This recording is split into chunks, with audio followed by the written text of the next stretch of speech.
Doctor विजय दीक्षित का अभिवादन स्वीकार कीजिए। अनंत यात्रा में आपका बहुत बहुत स्वागत है।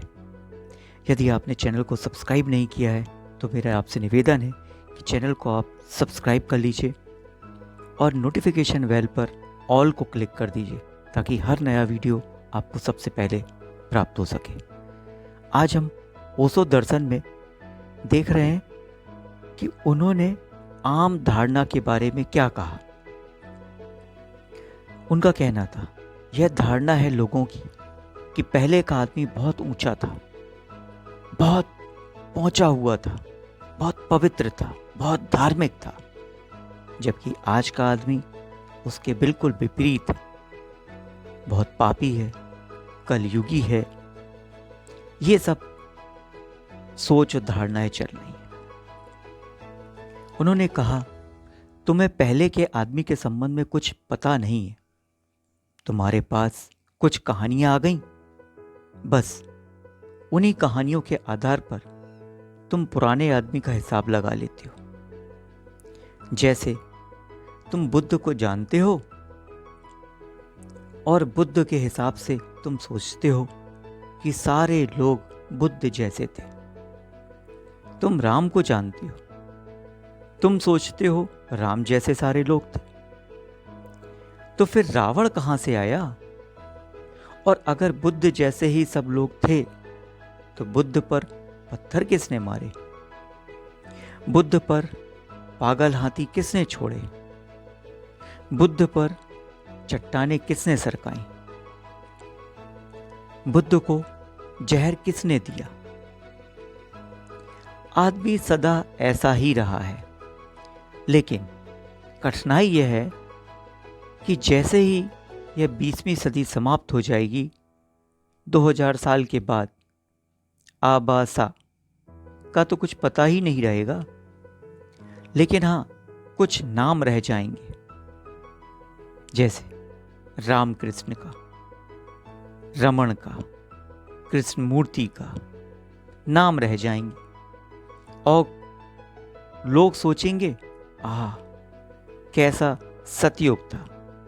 बस ऐसा ही आदमी सदा रहता है। पीछे तो कुछ स्वर्ण नाम याद रह जाते हैं, लेकिन वे स्वर्ण नाम तो इक्के दुक्के हैं, उनसे समाज नहीं बनता।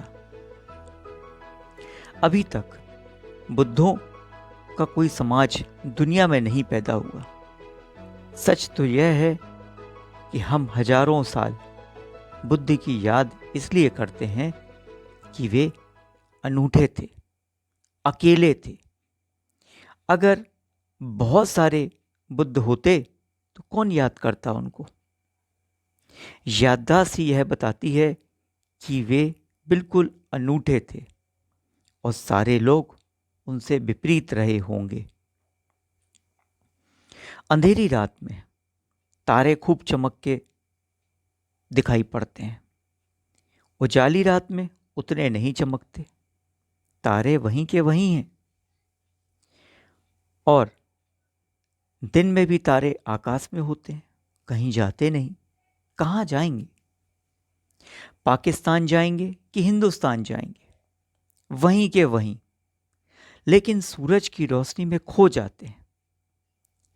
रात बड़ी अंधेरी रही होगी जिसमें बुद्ध का तारा चमका। अगर ऐसा समाज रहा होता जहां सभी लोग पुण्यात्मा थे, तो बुद्ध का तारा कैसे चमकता? दिन की तरह होती बात तो बुद्ध तो खो जाते। 5000 साल हो गए हैं, हम कृष्ण को भूले नहीं हैं। क्यों? इसलिए कि कृष्ण ऐसे होंगे जैसे हजारों हजारों कांटों में एक गुलाब का फूल खिले। उसे भुला नहीं सकते, उसे भुलाया नहीं जा सकता, उसे हम भूल ही नहीं सकते। लेकिन अगर हजारों गुलाबों के फूलों हों और उनके बीच में एक दो कांटे हों, तो क्या कोई गुलाब को याद रखेगा? यदि गुलाब के फूलों की खेती हो रही हो, अगर सबके ओंठों पर बांसुरी हो जीवन की और सबके पैरों में घुंघरू बंधे हो आनंद के और सबके कंठ से गीत फूट रहे हो, तो कौन कृष्ण को याद रखेगा? अगर हरेक के पास जीवन नृत्य कर रहा हो, रास रचा रहा हो, कौन कृष्ण को याद करेगा? उनकी बातें और वो व्यक्ति इसलिए याद रह गए क्योंकि वो उस समय के अनूठे थे। वो उस काली रात में चमकते हुए सितारे की तरह थे। इसलिए यह भूल कर मत सोचना कि तुम कलयुग में रह रहे हो। कलयुग तो उस समय भी था, आगे भी रहेगा। मित्रों, ये ओशो सीरीज आपको कैसी लगी?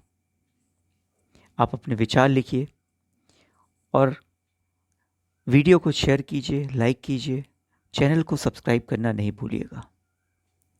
डॉक्टर विजय दीक्षित को आज्ञा दीजिए। धन्यवाद।